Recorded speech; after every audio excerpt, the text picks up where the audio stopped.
À l'origine, cette musique sacrée qui appartient donc à une communauté religieuse très spécifique a, je dirais, tous les caractères d'une musique nomade. Ça peut paraître curieux. Bon, les Kurdes sont sédentarisés depuis longtemps, mais enfin, si vous voulez, ils ont gardé quelque chose dans les campagnes. Ils vivent dans les campagnes. Ils ont gardé quelque chose de ces cultures nomades, même si sociologiquement, ils sont bien sédentarisés. Alors, ça veut dire quoi pour moi, une musique nomade? C'est d'abord une musique individuelle. C'est pas une musique qui se fait à plusieurs. C'est une musique qui respecte complètement l'autonomie de l'interprète pour justement euh, pour permettre une créativité qui est impossible quand on se met à plusieurs ensemble. Hein. C'est une musique qui est liée au chant, le chant que fait l'interprète. C'est-à-dire on ne sépare pas normalement l'art vocal de l'art instrumental. Simplement, il y a des gens qui sont d'excellents chanteurs plutôt et qui mémorisent alors un énorme répertoire de poèmes. En l'occurrence, dans ce cas-là, c'est des poèmes qui appartiennent au domaine sacré. Hein. C'est la mythologie, c'est la sapiens de cet ordre mystique et aussi des mélodies qui, alors si l'interprète est très habile, il peut en faire quelque chose de très intéressant et d'autonome. Alors on voit des bardes qui finalement deviennent plutôt des instrumentistes, mais toujours dans la même veine, et d'autres qui sont plutôt des narrateurs ou des chanteurs. C'est ça que j'appelle musique nomade.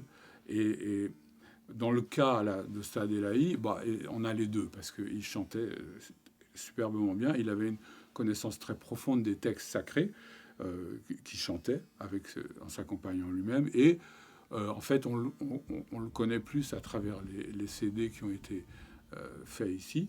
On le connaît plus évidemment comme un virtuose de cet instrument. Et c'est comme ça que les maîtres iraniens de Téhéran, enfin les maîtres de ce qu'on appelle la musique classique persane, l'ont connu.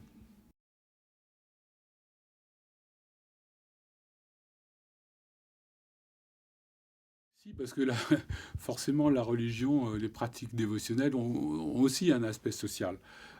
Mais disons, c'est toujours difficile de parler de sacré et de profane parce que dans ces cultures, c'est imbriqué. Euh, Il y a vraiment peut-être deux pôles. Il y a le sacro-saint d'un côté, puis il y a l'amusement de l'autre.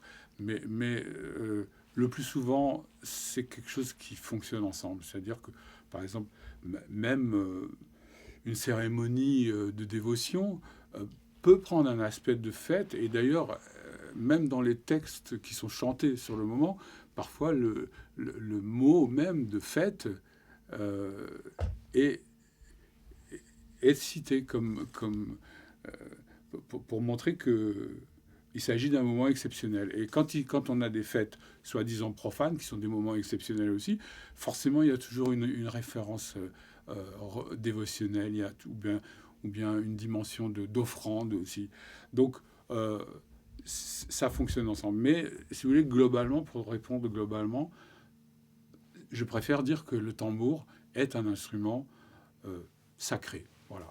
Euh, Par exemple, le musicien, avant de le jouer, l'embrasse. On ne va pas le poser n'importe où. On le range, on le recouvre d'une housse pour qu'il soit à l'abri de la poussière. Euh, on montre énormément de respect. Ou, par exemple, les luthiers qui font ces instruments pourraient monter les prix, comme ça se passe pour les instruments de la musique classique, mais ils ne le font pas parce qu'il y a une éthique derrière. On ne va pas exagérer, faire de l'argent sur un instrument qui est consacré à la dévotion par définition.